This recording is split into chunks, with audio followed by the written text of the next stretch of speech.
Bible, rejoice always. Amen. Hindi sinabi ng Bible, rejoice pag may pera ka na. Rejoice pag wala kang sakit.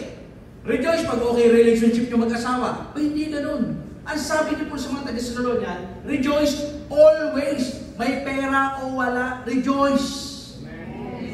Mabuti kalagayan mo, may nararamdaman ka sa sarili mo, rejoice pa rin. At yun ang gusto ng Lord sa atin. Na lagi tayong masaya. Amen po. Kanina, nung pumapasok kayo mga kapatid, ilan lang yung nakita kong nakangiti? Lahat seryoso. Hindi mo alam kung anong bitbit na problema pagpasok dito. Lahat seryoso. Yung iba hindi kumikip mo, isa malalim ang tingin, isa naman nasa kisame ang tingin, yung isa ayaw tumingin sa akin. Hindi po ganon. Dapat pagkalinggo, Day of the Lord.